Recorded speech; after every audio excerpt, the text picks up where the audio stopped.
안녕하세요. 티마스터 마음의 홍차로 여는 세상입니다.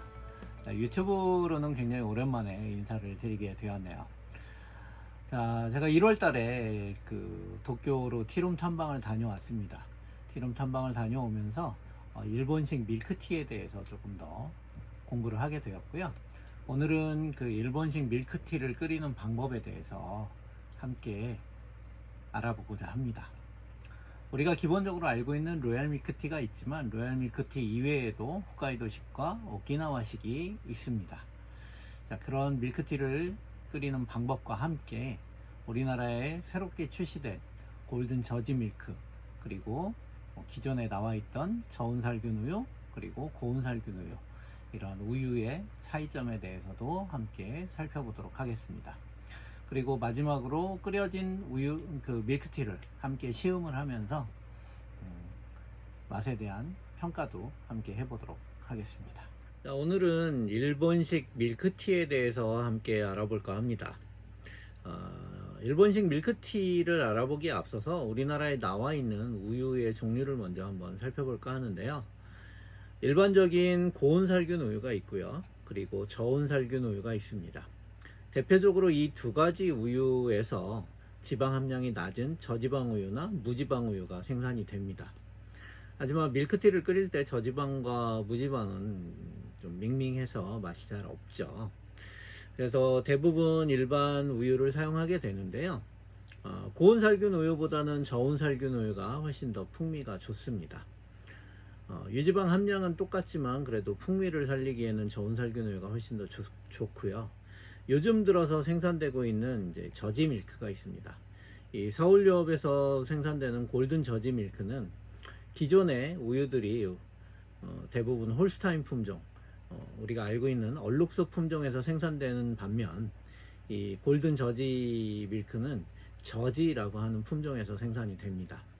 이 저지 품종은 굉장히 순하게 생긴 황소 모양입니다. 그래서 약간 우리나라 한우와도 좀 비슷하게 생겼죠. 이 저지 우유는 영국 왕실이 사랑하는 우유라고 이렇게 홍보를 하고 있는데요. 우리나라에서는 0.1% 밖에 생산이 되지 않습니다. 실제로 목장에 한 몇백 마리 정도의 저지 품종이 있다고 하는데요. 이 저지 품종은 또 홀스타인에 비해서 우유 생산량이 좀 적습니다. 그래서 상대적으로 지금 일반 홀스타인 품종에서 생산된 우유에 비해서는 약 2배 정도 가량의 가격을 형성하고 있습니다. 우유의 품종은 여기까지 설명드리고요. 이제 일본식 밀크티에 대한 설명을 드리도록 하겠습니다. 일반적으로 우리가 일본식 밀크티라고 하면 우리나라에서 보통 많이 끓이고 있는 로얄 밀크티를 생각합니다. 하지만 일본식 밀크티 하면 로얄 밀크티 뿐만 아니라 홋카이도식 밀크티와 오키나와식 밀크티가 있습니다. 이 홋카이도식 밀크티는 홋카이도 우유를 가지고 끓이는 밀크티를 일컫는 말인데요. 이 홋카이도는 여러분들도 잘 아시다시피 조금 북쪽에 위치해 있어서 좀 추운 곳입니다. 이 소들이 추운 곳에서 생활을 하게 되면 유지방 함량이 높아집니다. 그래서 홋카이도 밀크티는 유지방 함량이 높고 굉장히 바디감이 좋고 풍미가 있는 그런 우유를 생산하고 있죠. 우리나라도 마찬가지입니다. 우리나라도 여름철과 겨울철에 유지방 함량이 조금씩 다릅니다. 우리나라 우유가 대부분 3.4에서 3.6%의 유지방 함량을 가지고 있는데요. 그렇게 표기는 하고 있지만 여름철에는 유지방 함량이 조금 낮고 겨울철에는 유지방 함량이 조금 높습니다. 그래서 카페에서 사용하는 우유들은 바리스타 밀크라고 하는 건 연중 내내 3.4%의 일정한 유지방 함량을 맞춰서 생산하는 것이 바로 바리스타 밀크입니다. 그러다 보니까 홋카이도의 풍미가 좋은 유지방 함량이 높은 우유를 가지고 끓인 밀크티가 훨씬 더 고소하고 풍미가 있고 맛이 있겠죠. 하지만 홋카이도 우유를 구하는 것이 쉽지는 않습니다. 그러다 보니까 홋카이도식 밀크티라고 해서 생크림과 우유를 반반씩 섞어서 끓이는 방식을 홋카이도식 밀크티라고 합니다. 제가 도쿄에 갔을 때 카페 베세라고 하는 곳에 방문을 해서 커피를 한 잔 마시고 밀크티를 한 잔 추가로 주문을 했습니다. 그랬더니 거기에서 홋카이도식으로 밀크티를 끓여주고 있었습니다. 차와 찻잎에 먼저 물을 넣어서 끓인 다음에 거기에 생크림을 먼저 넣고 그리고 또 끓여주고 그리고 나서 우유를 부은 다음에 마무리로 끓여서 걸러서 서빙을 해 주었습니다. 바로 이렇게 일본에서는 홋카이도식 밀크티를 실제로 많이 사용을 하고 있습니다. 자, 또 하나는 오키나와식 밀크티인데요. 오키나와는 흑당이 생산되는 지역으로 유명합니다. 그래서 이 오키나와 밀크티에는 바로 오키나와 흑당이 들어가는 밀크티이고요. 이 오키나와 흑당은 대만 흑당과는 조금 다른 향미를 가지고 있습니다. 또 마스코바도 흑당과도 조금 또 다른 풍미를 가지고 있죠. 그래서 이 오키나와 흑당을 넣은 밀크티를 오키나와 밀크티라고 합니다. 일본에서는 이렇게 크게 로얄 밀크티, 홋카이도 밀크티, 그리고 오키나와 밀크티 이렇게 세 가지 종류의 밀크티를 현재 사용하고 있습니다. 자, 오늘은 홋카이도 밀크티 끓이는 방법에 대해서 먼저 설명드리도록 하겠습니다. 자, 앞서도 설명드린 것처럼 우유와 생크림을 반반 섞어서 사용할 것이고요. 오늘 사용할 차는 아쌈 CTC 그리고 다즐링 어텀널입니다. 이 두 가지를 섞어서 사용하는 이유는 아쌈 CTC가 기본적으로 몰티함과 묵직한 차맛을 잡아줄 것이고요. 그리고 다즐링 어텀널, 고팔다라다원의 레드 썬더 미스틱이라고 하는 차인데요. 향기가 굉장히 좋습니다. 그래서 조금 더 이 밀크티의 향을 조금 더 북돋워 주기 위해서 찻잎을 아쌈 CTC 7g과 그리고 이 다즐링 어텀널 레드 썬더 미스틱을 3g 이렇게 섞어서 사용하도록 하겠습니다. 자, 먼저 아쌈 CTC입니다. 일반적으로 밀크티를 할 때 가장 많이 사용하는 차이죠.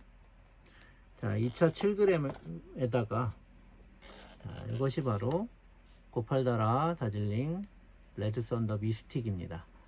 이 차의 향기를 조금 더 올려서 전체적으로 풍미가 좋은 밀크티를 한번 끓여 보도록 하겠습니다.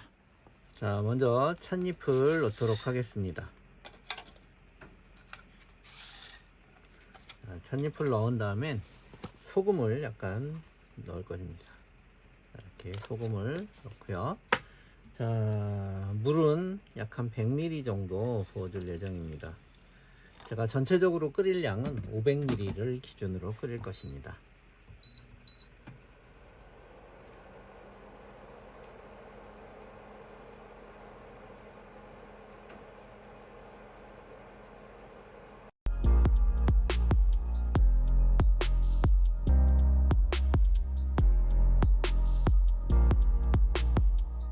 자, 이제 찻잎이 충분히 불어날 정도로 자작자작 끓어졌습니다.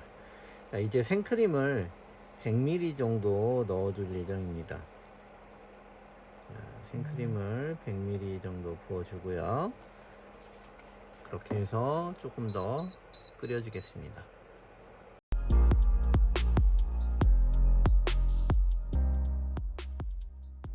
자, 이제 우유를 부어주도록 하겠습니다. 이제 나머지 500ml가 될 때까지 우유를 부어줄 것입니다.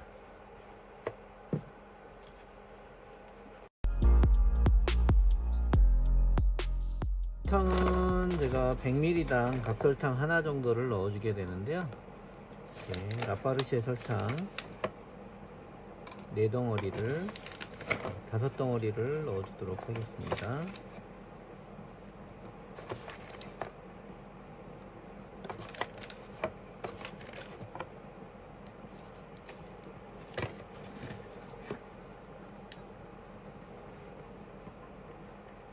자, 이제 밀크티가 완성되었습니다. 자, 완성된 밀크티를 찻잔에 한번 따라 보도록 하겠습니다.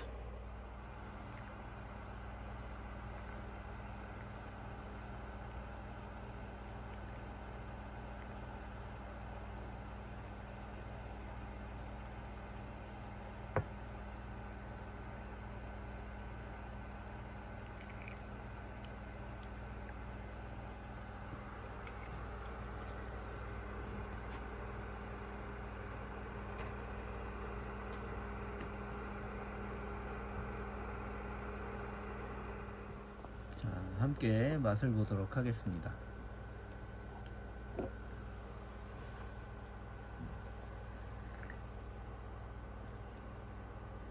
유막이 떠 있습니다. 네, 유막은 있습니다만 한번 맛을 보시죠.